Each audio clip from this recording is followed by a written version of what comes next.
Merci. Once again, ladies and gentlemen, we are going to proceed with the next item on our agenda. Thank you.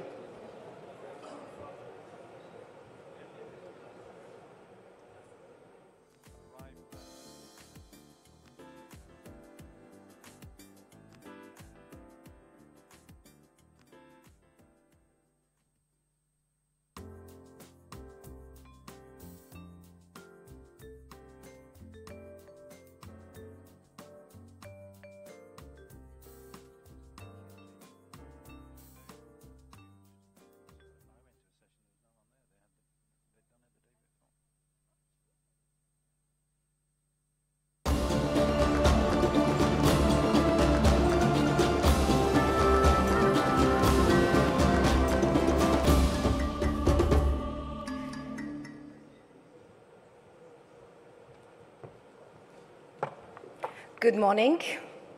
Once again, for the next session, we will be talking about the breakthroughs from across the world. And the moderator for this panel session is Ms. Eliza Anyangwe, founder of Nzinga Effect and freelance writer. Mrs. Eliza, please welcome and introduce the panelists.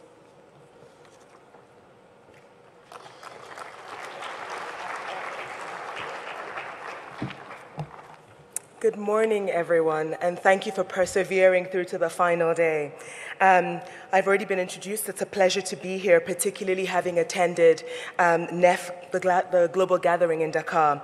I find that the most exciting part of the NEF program is celebrating science and excellence from across the continent, and nothing does that better than the fellow spotlight. But hopefully, we will give the fellows a run for their 3D printers, but with listening to presentations from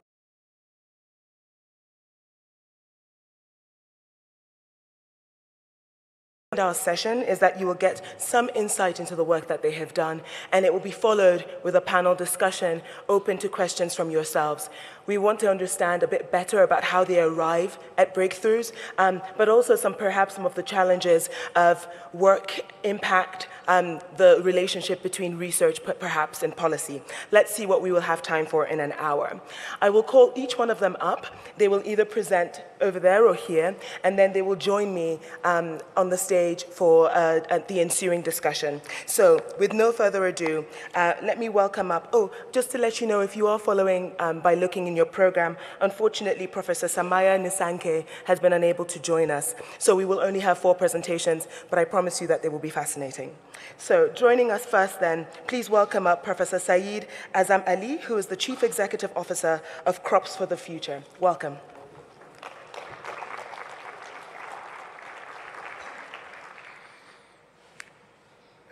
Good morning, colleagues. I have a presentation, but I should just remind you, if we have it up, this is the research center in Malaysia that I'm responsible for, but most of us, if it works, live on planet Earth. And we share planet Earth with about 1 million animal species and about 500,000 plant species. Interestingly, throughout our history, we've grown about 7,000 crops. Most now feed most of the world, and indeed 4 crops, wheat, rice, maize, and soya, provide 70% of the world's food. 1 billion people on the planet, we depend on 4 crops now, and as the planet gets hotter, can we rely on those 4 crops not just to feed us, but to nourish us in the climates of the future?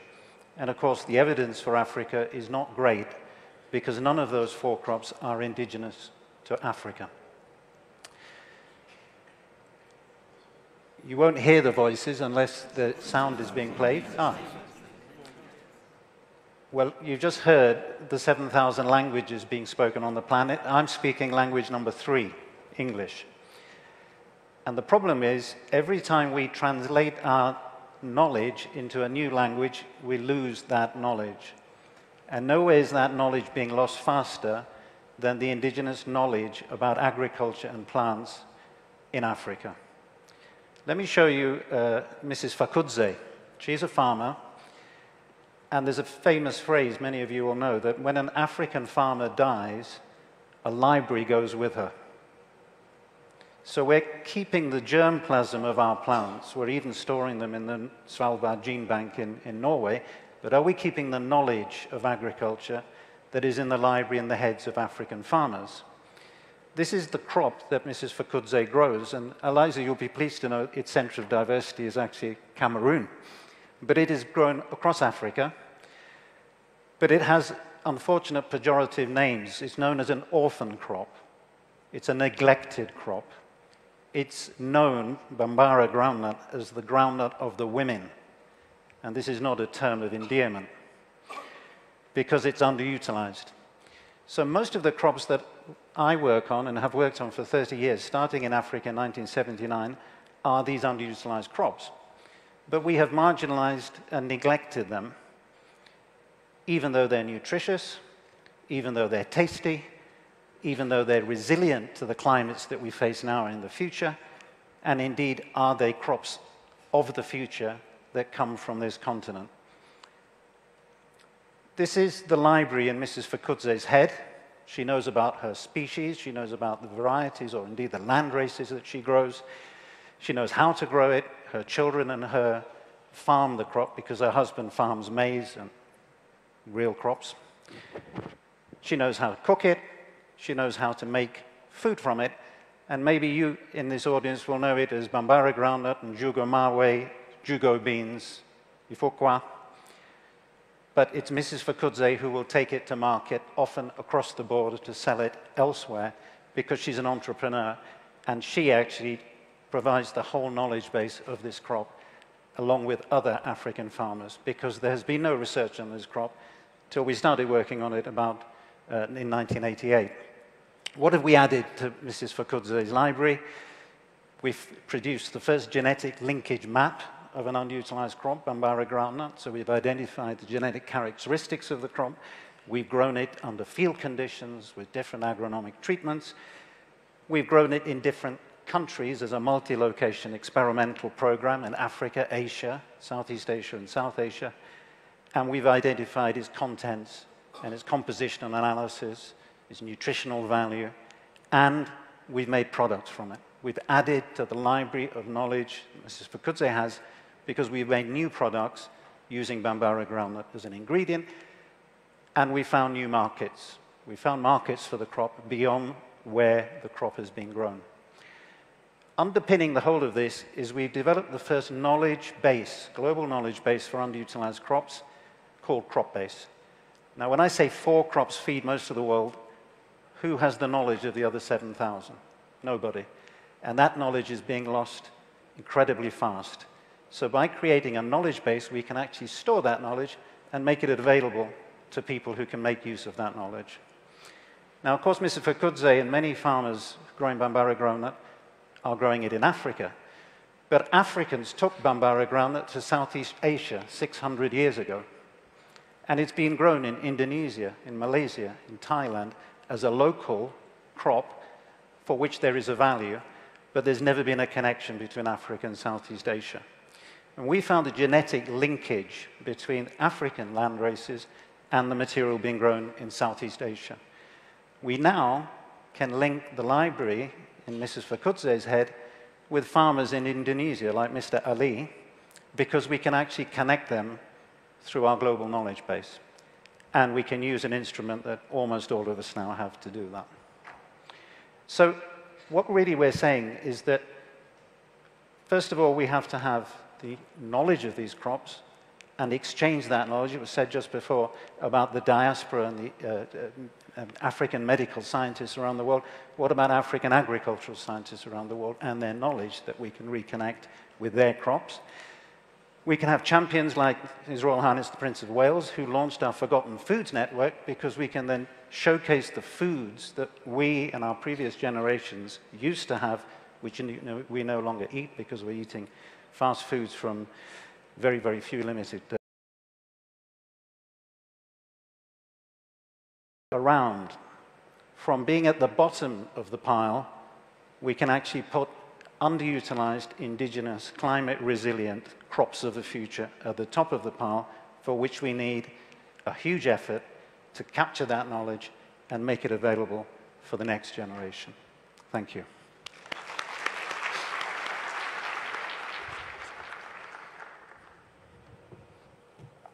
Thank you for that fascinating presentation. Welcoming up following him is Professor Chamindie Punyadeera, who is the Associate Professor and Head at the Saliva Translational Research Group in Queensland University of Technology. Welcome.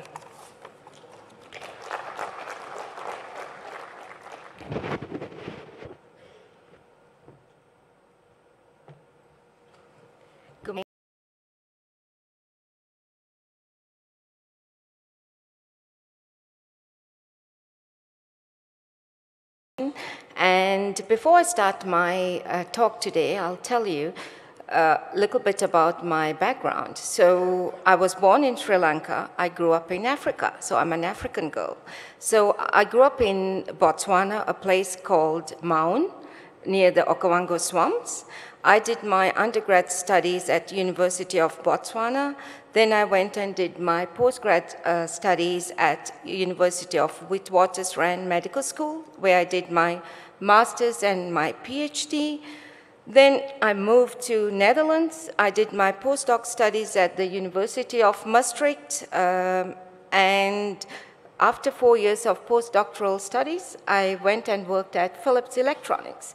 That is where I had this idea of using saliva to detect diseases. So at Philips, we developed a biosensor to detect various types of drugs of abuse in saliva. At that time, I was thinking maybe you can use saliva to detect oral cancers. You can also use saliva to detect heart diseases. So with that idea, I migrated to Australia, and then I started my own research in exploring the utility of saliva to detect diseases, in particular oral cancers, which is a very cost-effective way to detect diseases, and oropharyngeal cancers, that's the So before I start with my presentation, I would like to have the video that brought me to Kigali.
So what we are championing is to develop low-cost, non-invasive diagnostics for disease detection, in particular, in this case, head and neck cancers.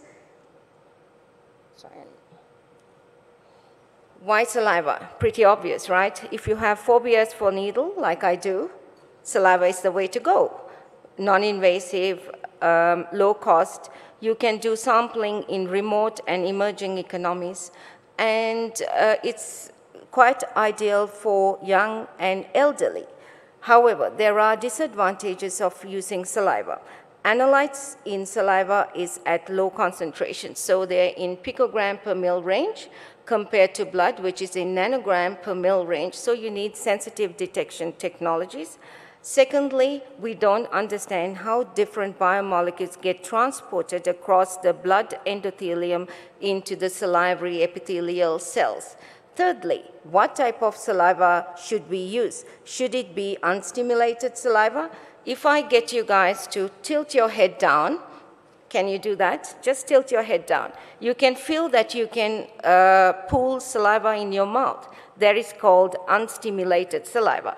And if I give you a chewing gum, you can still produce saliva. That is called mechanically stimulated saliva. Or if I give you lemon lollies, you can produce bucket loads of saliva. So most of our cancer patients who have undergone radiation treatment, unfortunately, they can't produce saliva. So we get them to produce saliva using lemon lollies. They love it too. So there are tests in the market, salivary tests. So there are saliva tests for, I have to now turn, saliva test for hormone testing, as you can see, cortisol assays, drugs of abuse, DNA Genotek have saliva collection devices which are FDA approved. Only problem is it costs US $40. And Oshiorenoya has got the HIV testing, which you can even buy in a pharmacy in Australia. It will cost $57. So you can see that there are saliva tests in the market. Give another 5-10 years, there will be more tests at the general practitioner or at the dentist. So bringing home opportunistic screening. We heard about lung cancer. Head and neck cancers is a nasty cancer to have. So the head and neck cancers are the cancers in the oral cavity, oropharyngeal, nasopharynx, larynx, so within the head and neck area. 6 most common cancer. There are about 600 new cases with 50% of them sadly passing away. 30% of these patients develop recurrences within 2 years. What are the risk factors? The obvious culprits. Sorry, let me go back. Obvious culprits, smoking, excessive alcohol consumption, and more recently, human papillomavirus, which is also the cause for cervical cancer, anal cancers, and as well as oropharyngeal cancers. So what is the unmet clinical need is that we need early diagnostics and early prognostics to better manage head and neck cancer patients. So in my team, we are trying to address them by investigating and exploring the use of saliva to detect these oral cancer and oropharyngeal or the throat cancers early. So we have Head and Neck Cancer Day on every year, July 27th, and thanks to Michael Douglas. Michael Douglas was a couple of years ago diagnosed with oropharyngeal cancers or the throat cancer, so he started a foundation for head and neck cancers, and he started the awareness for head and neck cancers. Because I go out and I give lectures, and people ask, what is head and neck cancers? Is it brain tumors? No, it's not. It's the cancers within the head and neck region. So the way we sample, the way we do research and the way we sample to get cells is that we give the patients 20 mils of saline. They do a swish and gargle because the HPV virus resides in the tonsillar crypts, and we need to be able to get these cells into our solution so we can analyze. So we give them 20 mils of saline. We get gargle. We get the cell palette and we do isolate DNA and RNA, and then we do perform PCR. So we have very sensitive PCRs because what J&J, what our collaboration is to identify in the general population people who are infected with HPV. So in the general population, people have low HPV infection, and we need to be able to detect that. So since this is a science forum, I have to show some scientific evidence. So what we did, the traditional way of going about is to diagnose whether a patient is HPV positive or HPV negative is to do a tumor biopsy and to do a P16 immunohistochemistry. P16 overexpression is correlated to HPV infection.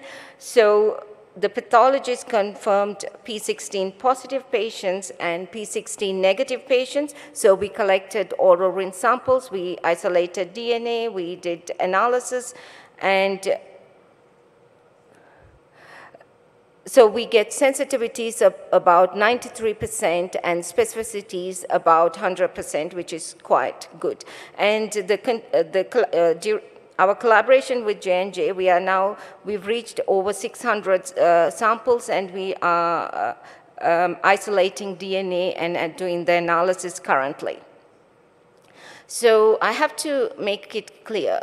Detecting HPV DNA does not mean that you are at a risk of developing oropharyngeal cancers. It is the persistent HPV infection. Our bodies can get rid of HPV virus very easily. Within 2 years, the immune system can get rid of it. But it is the persistent HPV infection that leads to oropharyngeal cancers. So for that, we then investigated whether we could detect the viral oncotypes, HPV E6 and E7 messenger RNA in salivary oral rinse samples. And yes, we can detect, and the sensitivity is about 60% and the specificity is about 100%. So if you have if you are infected, we can use your saliva sample and detect whether you are at a risk of developing oropharyngeal cancer. So it's asymptomatically detecting and intervening with the therapeutic vaccine that J&J is currently working on. So I think I have convinced you enough that saliva will be an alternative diagnostic fluid, and it will come into the general practice or the mainstream because it is so versatile and it's easy to use.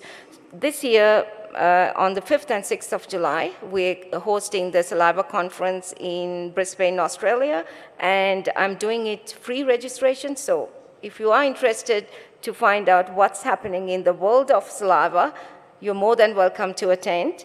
And I would like to stop with this quote from Albert Einstein. Not everything that can be counted counts, and not everything that counts can be counted. Thank you.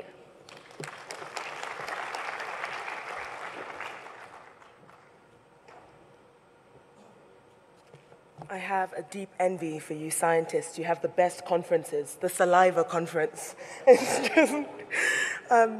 Thank you very much for your presentation. Following up from Professor Punyadeera, please welcome to the stage Dr. Oshiorenoya Agabi, who is the founder and CEO of Koniku Inc. Thank you.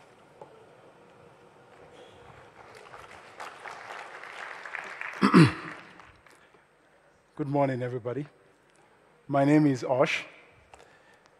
I want to tell you a story of a journey that began just about 2.5 years ago.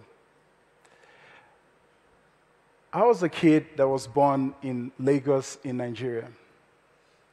I did my bachelor's degree in theoretical physics. From then on, I moved to Europe, like most guys do.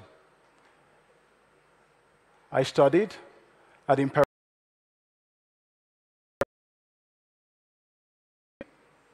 These are some of the finest institutions you would have in Europe. After a while, I realized that for me, academia was a little bit not what I was looking for. My goal was to do work that I felt would have a meaningful impact. So I founded Koniku. Koniku is a word that comes from the southwest of Nigeria. It means immortal. Our company is founded on a very, very simple, but yet a radical idea. The idea that biology is technology. Yes, this is a scientific conference, but we're also a company. So I will show you as much data as I can. When we say biology is technology, what exactly do we mean? You see, the largest piece of biology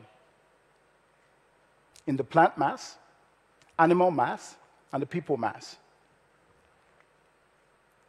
You will not realize how powerful biology is until you ask an engineer to convert sunlight into starch.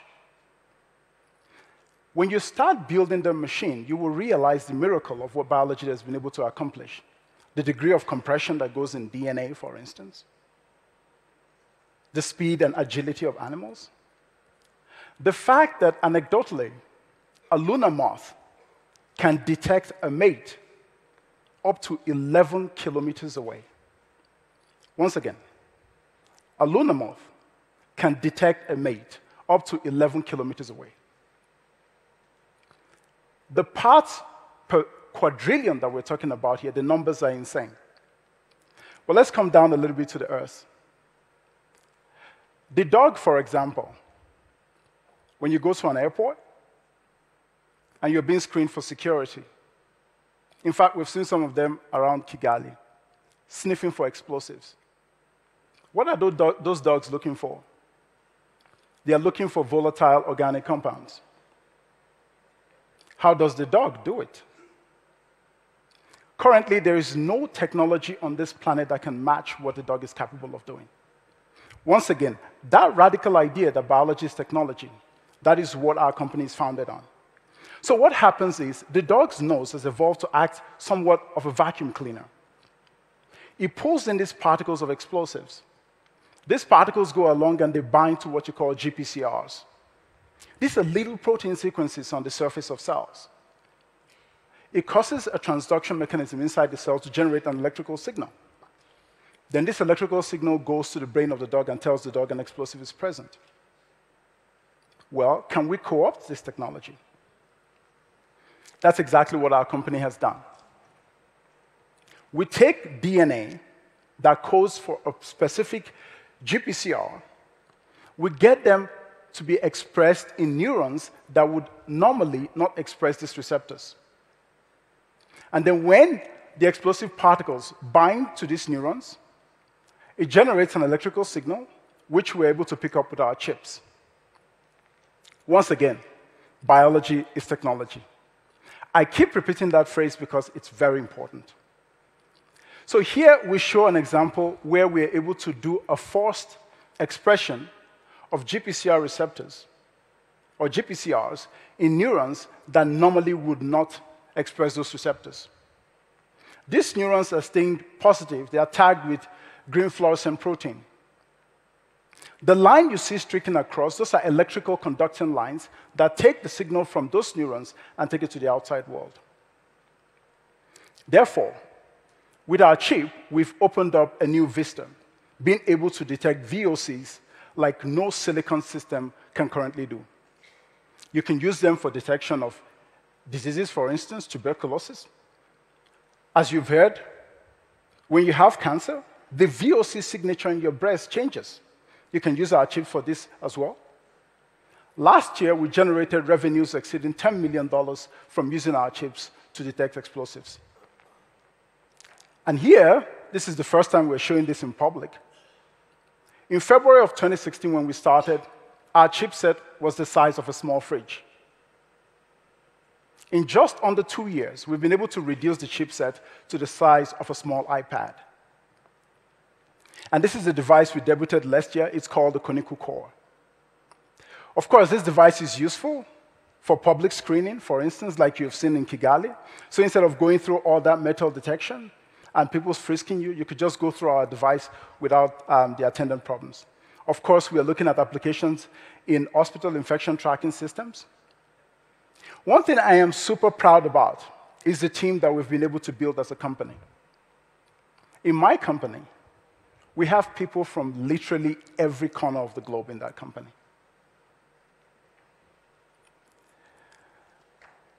My objective here is to inspire the young people growing on this continent. Never let anyone tell you anything is impossible. I encourage you to dream about the continent, and importantly, to dream beyond. have courage, and have an imagination. Thank you very much.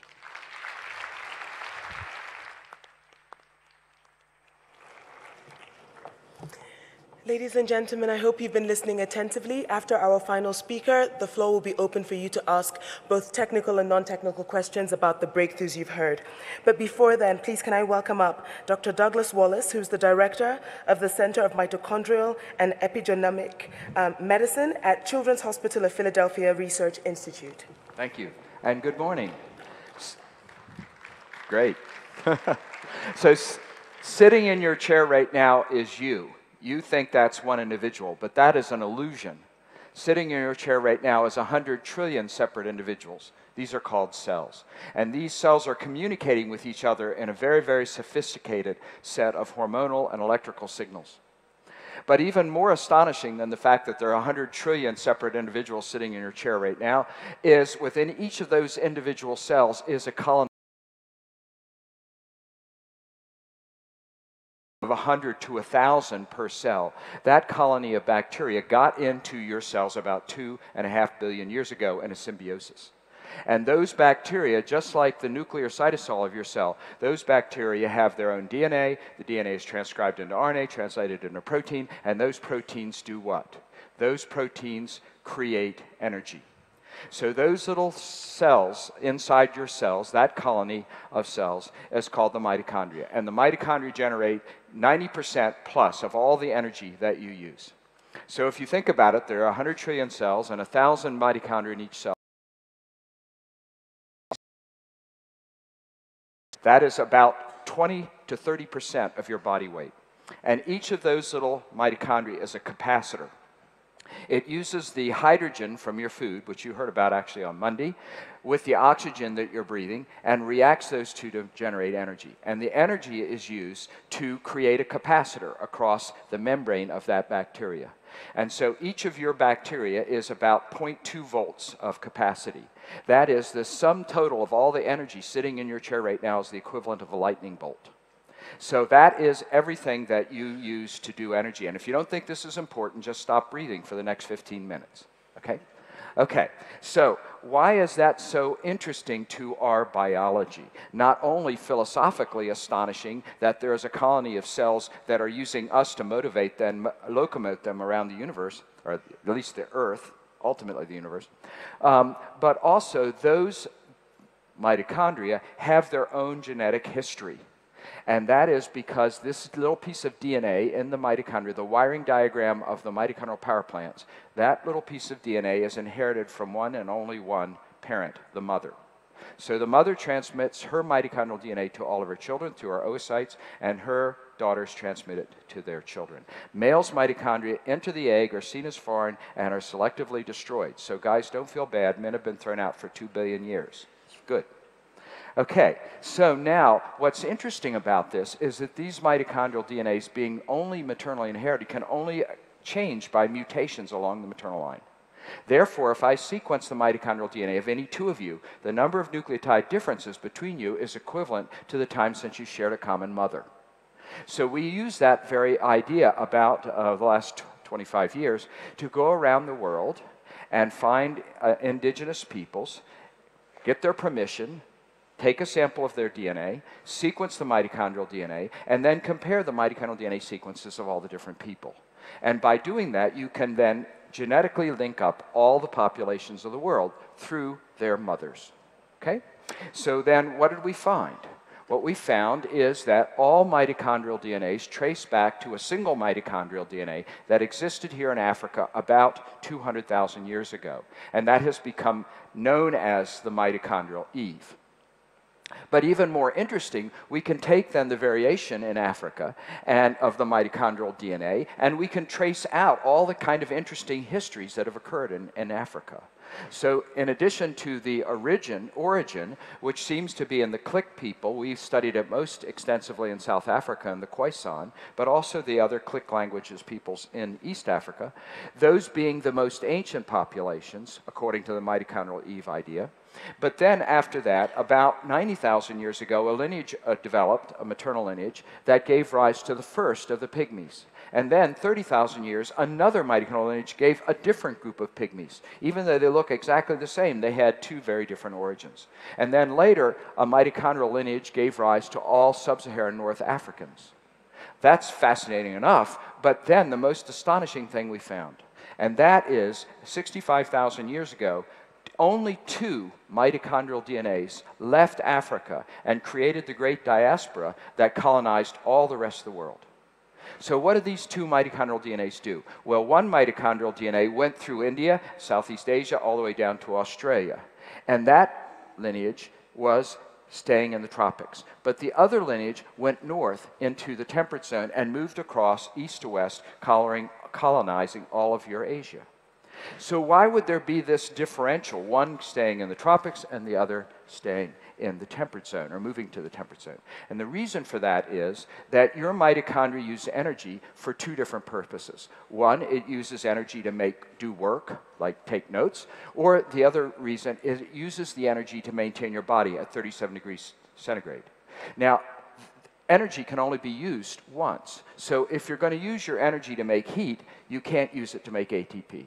So the mitochondria, being the wiring diagram of the power plant, it allowed our ancestors to adjust their mitochondrial power plant wiring diagram so that it would either favor more heat or more work.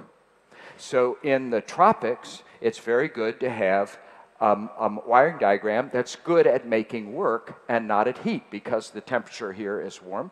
So you don't want to generate a lot of heat, and you want to have a lot of energy, because you want to run away from lions, and running away from lions takes a lot of work. So you have to have energy that's called tightly coupled. That is very efficient at converting your hydrogen into work.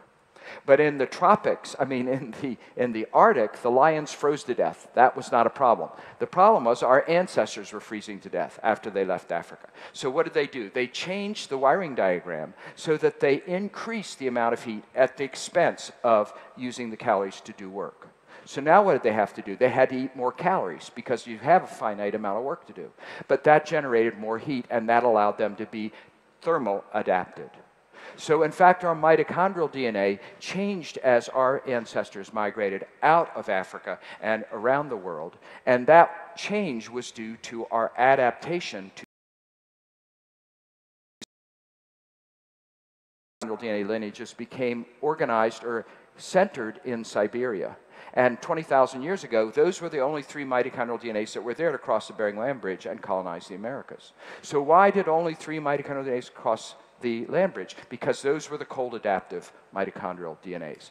The African mitochondrial DNAs would not have survived in that environment. So what does this have to do with our health and well-being? Well, it turns out that this mitochondrial DNA efficiency is very important in our predisposition to disease. So what we found is that the mitochondrial DNAs in Africa, in Eurasia, and in the Americas are energetically different. And this then allows people to adjust to their environment in different ways. So what's a problem? There was the original diaspora 65,000 years ago of 2 mitochondrial DNAs that gave all the Eurasian and Native American mitochondrial DNAs. But now there's a new diaspora of Africans moving around the world. So what's happening? We're taking these very efficient wonderful mitochondrial DNAs, and we're putting them in an environment where the people there had adapted their diet to a different kind of mitochondrial DNA. So now we have people with very efficient mitochondrial DNAs eating a very high-fat, high-carbohydrate diet, which they actually don't need because they're too efficient. And what does that do? That increases their rates of obesity, diabetes, and metabolic syndrome. But more interestingly, the mitochondrial DNAs in the temperate zone, those are less energy efficient. And the brain is the most energy demanding organ of our body. It's only 2% of your body weight, but it uses 20% of all your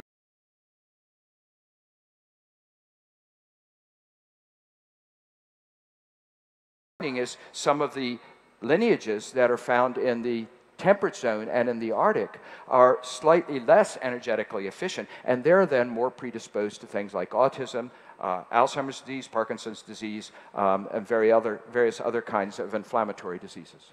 So the point is that then by understanding our history genetically, we can get new insights into our capacity to deal with our environment and the challenges of medicine. And so now what we really hope is that we can start going back to traditional medical practices in Africa, India, Asia, look at how those, say, phytoceuticals that have been used for thousands of years have been adapted to those individual populations.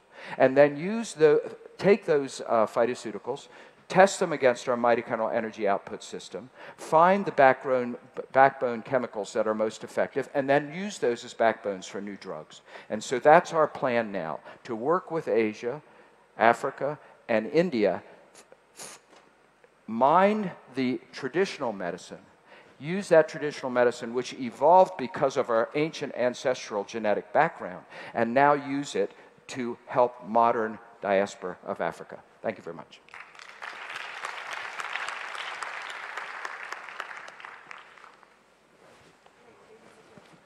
Is the mic on? Yes. It's now your turn. Unfortunately, the session is only an hour, so we have to be fairly speedy through the Q&A section. If you have any questions, we will take them at this time.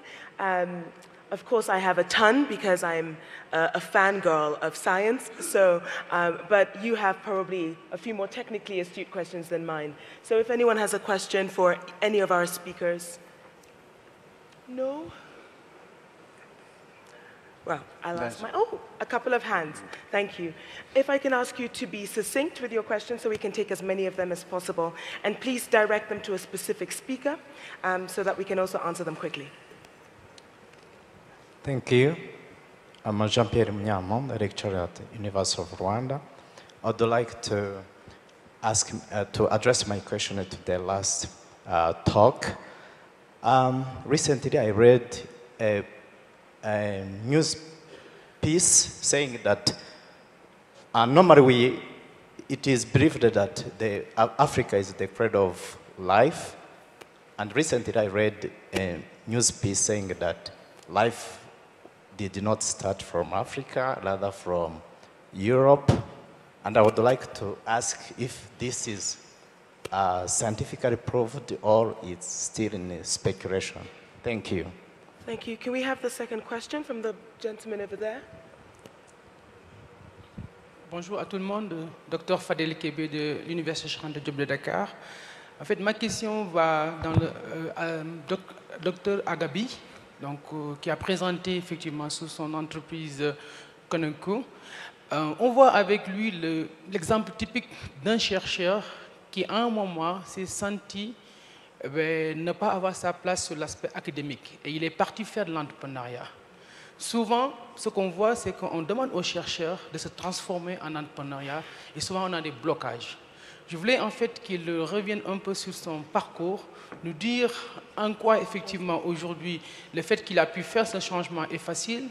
Est-ce qu'aujourd'hui, transformer les chercheurs en entrepreneurs pour porter l'innovation est quelque chose qu'il faudrait absolument faire? Et donc voilà, ce sont ces éléments sur lesquels je voulais qu'il revienne et surtout comment il a pu effectivement partir de sa recherche vers le monde économique. Merci.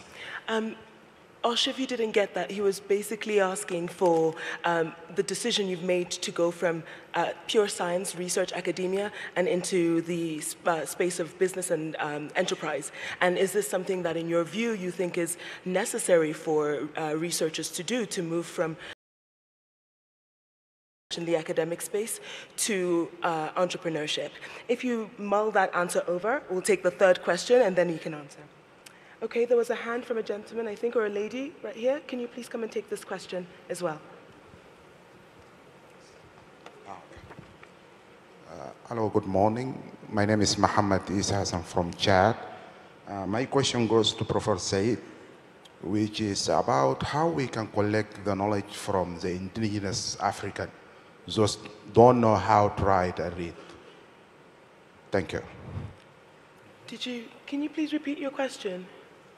My question is how the bhakti practices doesn't know how to write and read. And who is that question directed at? To Professor Said. To Professor Said. Thank you very much. Okay, can we take those? Anyone have a question for our saliva expert? If so, we'll take that as well so that we can have a full round. The lady here. Thank you. My question is for Professor Chamindie. Yeah, I'm Dr. Itokabeka from the Republic of Congo, NEF ambassador. You spoke about a cancer diagnosis with saliva, but I'm working on malaria, and I've read article on testing malaria with saliva using PCR. But do you think that it's possible, or if it's efficient to test with PCR, or if you could reach rapid diagnostic tests of malaria also with saliva? Perhaps Professor Wallace or Dr. Wallace. Yes, thank you. I'm going to repeat what I think the question was, and I hope I got that accurately. I had made the argument based on human Homo sapiens mitochondrial DNA of a origin in Africa and a diaspora out of Africa to the rest of Eurasia and the Americas. But there is new data about other human species that have been found in Europe and also in Southeast Asia. So how do those different species relate to this out of Africa concept of the mitochondrial DNA? So if that's the question, here's my answer. The original Homo lineage also arose here in Africa, and that arose from the Australopithecines that radiated in Africa and then gave rise to Homo, which has been most carefully studied in the Ordovai Gorge. Now, Homo gave rise to Homo erectus, which is about 1.2 million years ago, and Homo erectus left Africa and also colonized the world. That is not the Americas, but Eurasia. That colonization gave rise to two unique lineages. One are the Neanderthals, and the other was an Asian population that's called the Davidians. Now, they have very different mitochondrial DNAs from Homo sapiens sapiens, our species. What happened is that those two populations began to die out when Homo sapiens sapiens left Africa. And apparently there was some interbreeding between those more ancient populations and the African diaspora that occurred 65,000 years ago. So we have a little bit of Neanderthal DNA in our that is not in African DNA, but in European and Asian DNA. And there's a Davidian DNA in Oceania, in the DNA was lost from those two species. And from archaic samples, we know that the mitochondrial DNA was quite distinct, and it separated about 400,000 years ago. So it's a very different effect. So what happened here? We had two out-of-Africa migrations, one Homo erectus that gave rise to then these two populations that went extinct, and then 200,000 years, 65,000 years ago, a 200,000-year-old Homo sapiens sapiens population that then again left Africa, interacted with those two populations before they went extinct, collected some of their interesting genes, and then they were lost. Now, one of the most interesting aspects of that is that one of the genes that was picked up in Southeast Asia by our ancestors was taken into Tibet, high altitude.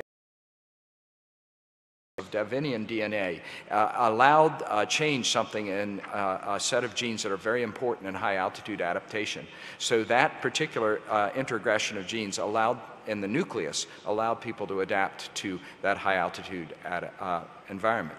But then we have shown that mitochondrial DNA variation subsequently allowed new mutations to occur in the mitochondrial DNA, which are also altitude adaptation. So you can see that there's a lot of interesting interplay on our human genetics that's affecting our health and disease. Brilliant. Perhaps we can come to this end of the room and come back to you, Professor Azam-Ali. The question was, how do we collect all the indigenous knowledge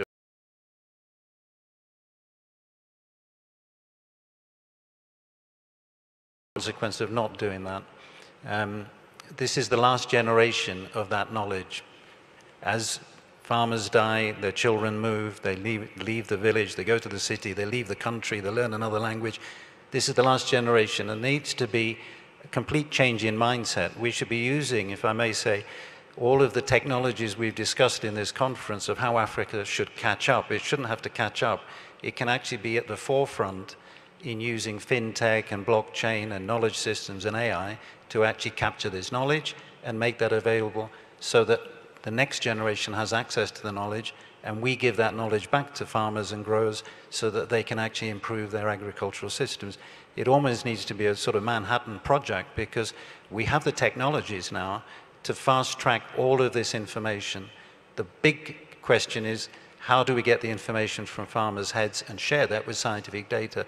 And most of those farmers are women, and yes, they may not be, they're certainly articulate, but they're not going to have maybe writing skills, the language has to be translated, but we must do that urgently, because if we don't do that, we have lost that 10,000-year history of farming in one generation, and we will have to rediscover all of that knowledge from the beginning.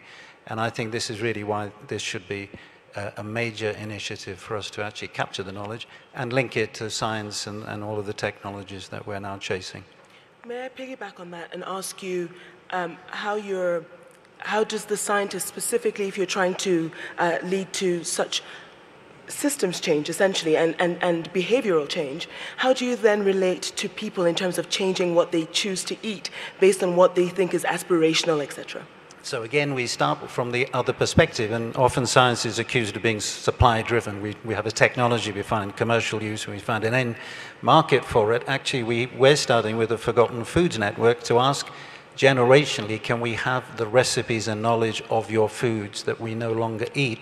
But we remember, our grandmother used to make it, you know, all of our families still remember, foods we no longer eat. We can capture those foods simply as recipes, so we have that information. We can then go back to the scientific content, the nutritional value of the foods. Can we preserve it? Are the micronutrients as high when we cook it and boil it? And can we then use that knowledge to drive science for those crops that will actually be the climate resilient crops of the future that are the source of those foods? So we're now looking at a demand-led knowledge system to which we can actually make the evidence available. We make a lot of claims about these foods. They're good or they're bad, or you know, we make negative comments about them. Let's have the evidence base. People can make decisions once we give them credible evidence and not just promote these crops for markets. Thank you. Professor Punyadeera, can you take the question that was put to you? So the question was, can you use saliva to detect malaria? Is that right? So we don't work in malaria, but if there are antibodies being produced, or if the malaria antigen that you want to detect, you can simply collect saliva from your patients and you can do a comparison between saliva detection and blood detection. So it can be done, but we haven't done it. And finally then, Dr. Agabi, do you want to take the big contentious question?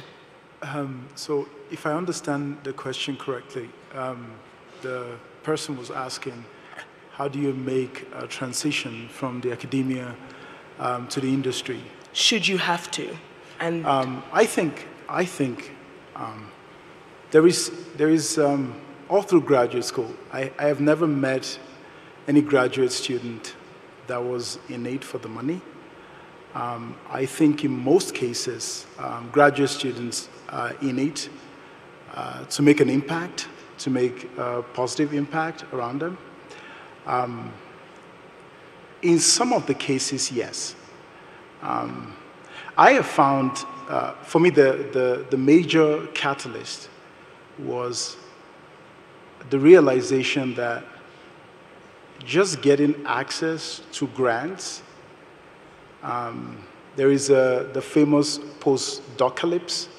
So just in terms of how many PhDs are minted every year versus the number of positions available to get up the academic ladder, either as a professor or whatever. And the amount of problems that have to be solved. The objective is not to be an academic for its sake. The objective is to make an impact. And if you do not have the space to do so, I think it becomes imperative that you do not do the process for its sake. The reason why you got into it is to make an impact. And viewing the industry as a new environment or a new variable, if you will, you already have the skill set you need to survive in the industry, as you call it. But for me, it's just a different climate. So yes, I think in a surprising number of cases, you have to make that transition just because the amount of space available or the funnel that produces PhD versus the ability to increase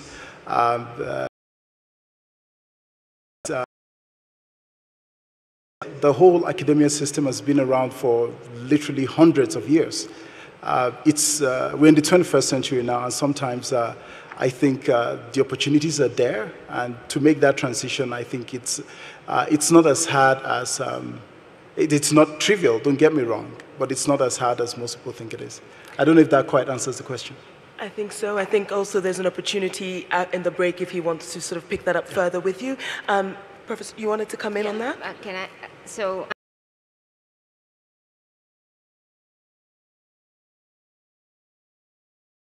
Electronics in the Netherlands.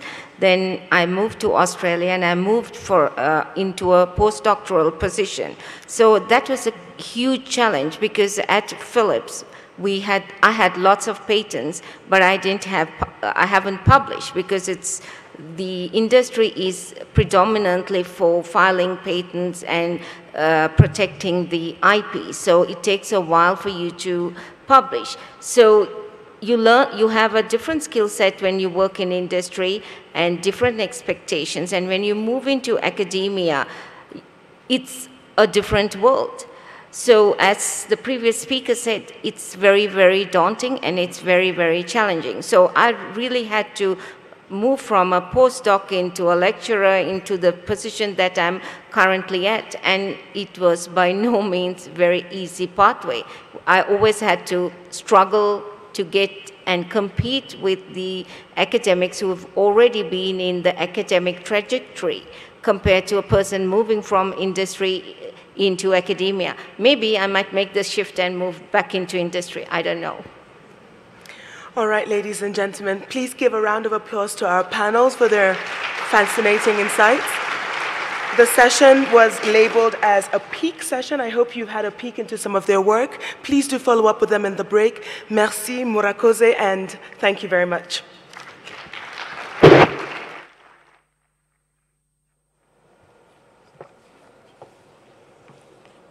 Thank you, Eliza, and the panelists for this wonderful session.